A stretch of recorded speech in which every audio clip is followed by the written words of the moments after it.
Hello everyone, ఈరోజు మన topic ఏంటంటే మోకాలు నొప్పుల వాళ్ళ గురించి. అయితే ఈ మోకాలు నొప్పుల వాళ్ళకి ఏంటంటే స్పెషల్గా చాలా ప్రయత్నాలు చేస్తుంటారు. వాళ్ళు ఎక్కడెక్కడో తిరుగుతూ ఉంటారు, ఏదేదో ట్రీట్మెంట్స్ తీసుకుంటూ ఉంటారు, కానీ అసలు విషయం అనేది తెలుసుకోరు.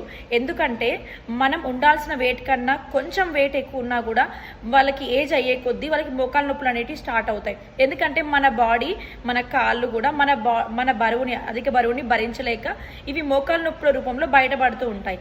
అయితే మనం ఆ ట్రీట్మెంట్, ఈ ట్రీట్మెంట్ కన్నా ముందుగా మన బరువుని కనుక మనం తగ్గించుకుంటే మన మోకాలు నొప్పులు చాలా వరకు కూడా మనం తగ్గించుకోవచ్చు. అయితే ఈ మనం బరువు ఎగ్జాంపుల్ ఎలా చెప్పాలంటే, మనం నడుస్తూ ఉంటాం కదా, నడుస్తున్నప్పుడు ఒక 25 kgs బ్యాగ్ అనేది మన తలపైన పెట్టుకొని నడిచి చూడండి. అప్పుడు ఎట్లా ఉంటుంది, మనం నడవడానికి చాలా ఇబ్బంది అవుతుంది. అదే 50 kgs బ్యాగ్ పెట్టుకొని చూడండి తలపైన, అప్పుడు నడవడానికి ఇంకా చాలా ఇబ్బంది అవుతుంది. అట్లా మనం ఒకవేళ ఈ 50 kgs బ్యాగ్ అనేది ఒక తలపై నుంచి తీసేసి చూడండి, అప్పుడు మనం నడవడానికి చాలా ఫ్రీ అవుతుంది. అంటే మన బరువును బట్టే మన మోకాలు నొప్పులు అనేటివి మనకు పెరుగుతూ ఉంటాయి. అందుకనే బరువు ఉన్నవాళ్ళు ఫస్ట్ మీ బరువుని, అంటే కనీసం మీరు ఒక 20 కిలోలు ఎక్కువ ఉన్నారనుకోండి, కనీసం ఒక 10 కిలోలైనా సరే తగ్గి తర్వాత మీరు ఏదైనా ట్రీట్మెంట్ తీసుకోవాలనుకుంటే అది తీసుకోండి. కానీ మీరు బరువు తగ్గకుండా మీరు ఏది చేసినా కూడా ఆ సొల్యూషన్ అనేది టెంపరీ.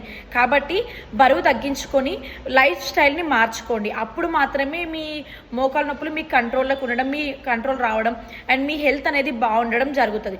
కాబట్టి ఇక్కడ మీరు కాన్సన్ట్రేషన్గా మీ బరువుని కంట్రోల్ చేసుకోవడానికి సొల్యూషన్స్ అనేటివి వెతుక్కోండి. Okay, thank you and thank you all of you.